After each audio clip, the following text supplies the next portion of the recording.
Thank you all. My name is John Otto, as she said, and I'm a veterinarian from Norman, Oklahoma, and I've been there for the past 34 years. I'm also medical director of University Animal Hospital. Raise your hand if you're happy to be here. Okay.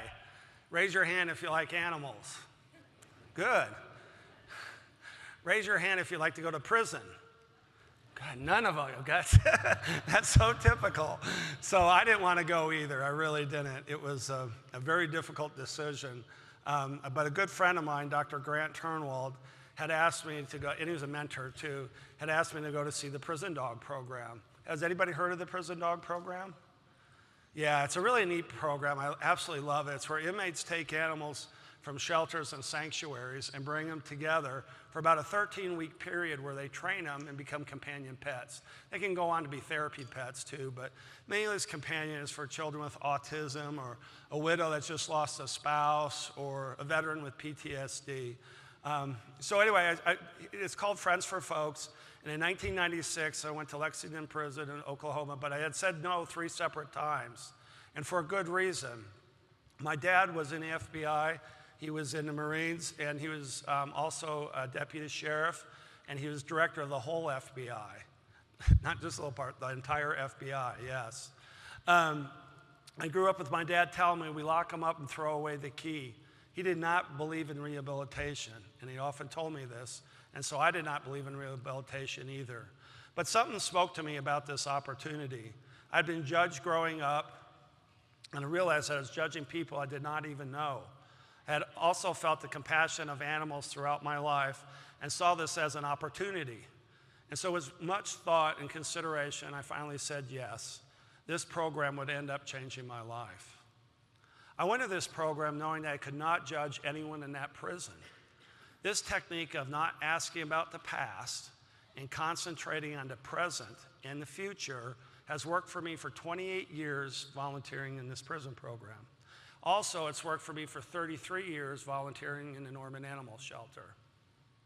If you divorce yourself from judgment, this leads to more connection and prevents compassion fatigue. And this is one of the big marks that we have that are so tough on our profession as far as suicide.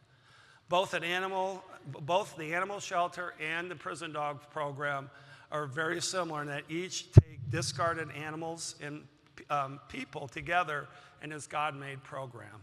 It's a beautiful thing to watch. It really is. I also wanted to be able to show the public this program, but it's hard to get people to go into prison unless you rob a bank. And I do not recommend that because then you'll be training dogs. So I made a documentary about it. This Emmy-nominated documentary is called The Dogs of Lexington. You can look it up on YouTube too.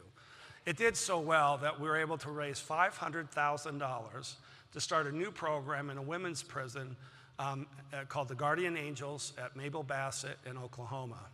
I hired one of these ladies from the program, and she is now a certified veterinary assistant, that's her in the picture, and is now working on her registered veterinary technician degree with a little help and generosity of a little-known organization called Western Vet Partners. I think we've heard of them, right? So yes, clap. It's with the it's with the Penn Foster program, so it's a great thing. I met Sister Pauline Quinn through this dog program. She created the program in 1980 at Washington State Prison and always told me that dog spelled backwards is God. Sister also told me that the key to the program is when the inmate becomes others-centered. Becoming others-centered is a golden rule, and that is how I base my practice in my life. It is when the inmate goes beyond themselves and thinks about helping others that true growth occurs. This actually ends up helping themselves, and this makes the world a better place. Sister saw herself in the inmates and taught me to do the same. I wish I had someone like Sister growing up. As a kid, my family moved every year and a half because my dad's work in the FBI. I was teased for having an accent and bullied to the point of having to find a different way home from elementary school every day. I learned to jump a picket fence on a dead run to get away from the bullies. I'll never forget the time when a bully tried to jump the picket fence like me and ended up landing right down on the picket. You should have heard him scream and me laugh. Because of this teasing, though, I withdrew and I stopped reading. My grades suffered, my self-esteem suffered, and as a coping mechanism, I began judging others to decide quickly if they're friend or foe. You know who never judges? Animals, right? They never judge nor made fun of me. I developed a special bond with animals, especially my dog, DC, which you can see in that picture. She would receive my love and give it back threefold. I asked my mom one day if dogs had doctors, and she said, yes, they're called veterinarians. I knew right then and there that's what I wanted to be. But I was rejected from vet school 3 times. But with determination, I finally got in. Through veterinary school, though, I learned that many of us feel isolated growing up. And this human-to-animal bond helps all of us work in this field, and it's one of probably the greatest attractors for us in this field. This feeling of isolationism is one reason the veterinary profession has become #1 in suicide, right? Not one more vet program. We overtook the dental profession about 3 years ago. Nothing to be proud of, for sure. There are 4 main reasons why we're so vulnerable to suicide. We are isolationists, we're perfectionists, we suffer compassion fatigue. I mean, we are always givers. By nature, we're a giving profession. And we euthanize pets on a regular basis. You know, when we see something suffering, we know how to take care of it. And the sad thing is that often happens with ourselves. I've lost 6 veterinary friends due to suicide.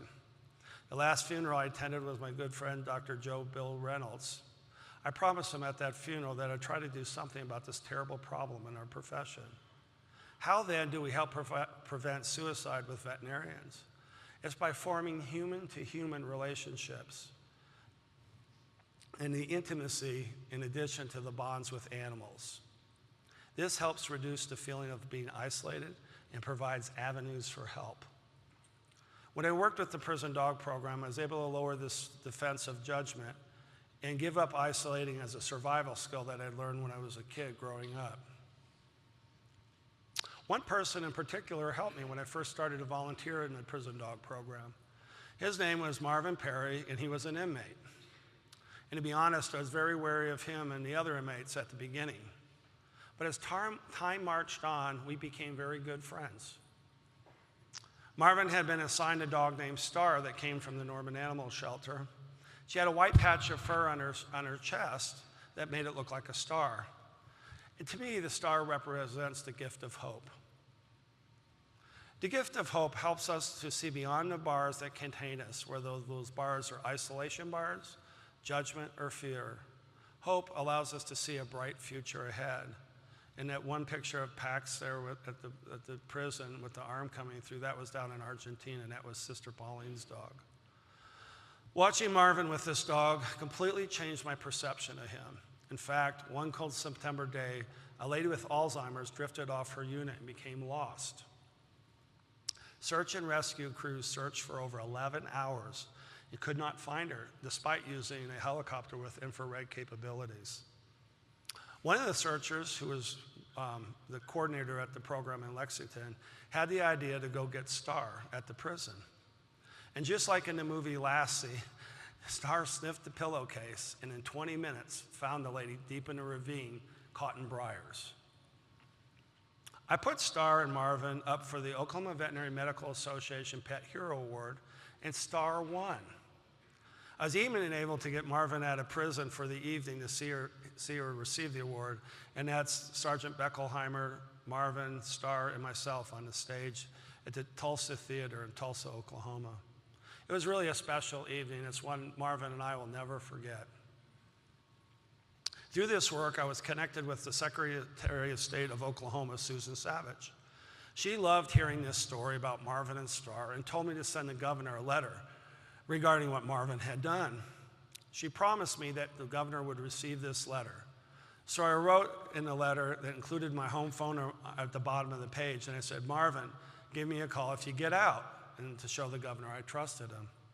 Months went by and I heard nothing, assuming that this had just probably been filed away. But one day I came home from volunteering at the Norman Animal Shelter, and there was the blinking light on the answering machine. Remember answering machines? Not too long ago either. That's kind of a scary thing. I pressed it, and it was Marvin, and he said, "Hey, Doc, it's Marvin. I'm out. Thanks." I thought, holy cow, he's just escaped. He's got my home phone number, right? Right? Now he's got my home phone number, right? And my wife, Patty's going to kill me. I think all this went through my mind in the span of like 3 seconds when I listened to it. But I'd forgotten I'd put my phone number at the bottom of the letter. And I'd given the governor a copy, of course, and then he gave Marvin a copy. And as it turns out, it really did make a difference. And I got to be friends with the governor later, and he told me that story. So it's pretty cool. After Marvin got out, we continued to stay in touch. And I had him over to our house for dinner and other things as well. And out to lunch or dinner with other friends, too. We had started building a new house, and Marvin was helping us move with our new place when we were hit by a tornado. Destroyed our barn, our vinyl fencing, and a floating dock in our pond. Marvin came over every Saturday for about 2 years and helped my dad and I repair things. One fall afternoon, we came in for lunch. I was making barbecue in the kitchen, while Marvin and my dad were in the family room watching a football game, laughing and talking to each other. It's a great room, so they communicate with each other. I thought to myself, I wish people could see this picture of the former director of the FBI sitting, right, in a family room on a couch with someone that was a felon, convicted felon, watching football, talking and laughing with each other. No differences between them whatsoever. It was a sight to see and one I'll never forget.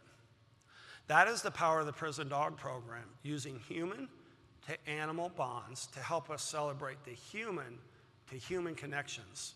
That's so important. Had I not done this program, I'd still be isolating myself and losing out on real human relationships and intimacy.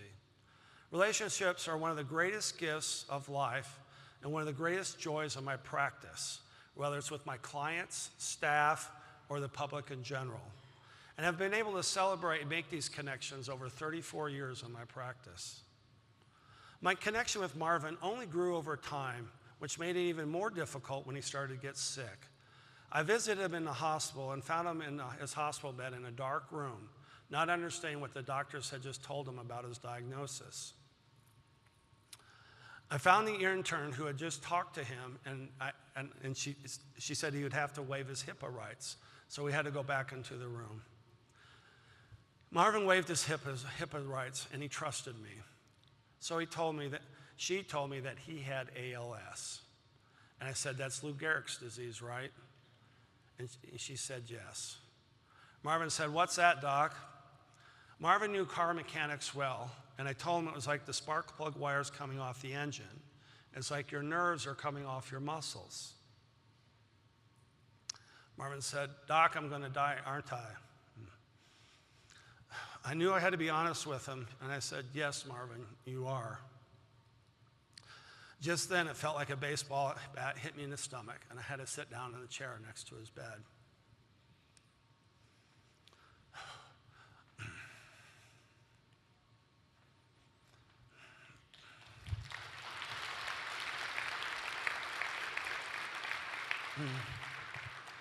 Marvin could tell I was really upset, and he said, "Doc, you gave me 5 great years that I'd never have had." Marvin was supposed to go up north to my log cabin with me and go fishing, but he quickly became too ill and soon died. Next. After his death, my son and I wrote 2 children's books about Marvin to read to children whose parents are incarcerated across the state of Oklahoma. This gives them the gift of hope that Marvin had given me. We've received grant monies to supply these books to every elementary school and public library in the state. One book is called Marvin's Shining Star, and it ends with me saying, whenever Dr. Otto sees the first star in the night sky, he always says a little prayer for his friend Marvin, then makes a wish that all the stars in the world might get a second chance, just like Marvin's shining star. So I encourage all of you here today to go out and meet all the Marvins and stars in the world, and don't be afraid to connect. And I wish, just like me, every night when you look into the night sky and you see the stars out there, you feel the gift of hope. Thank you.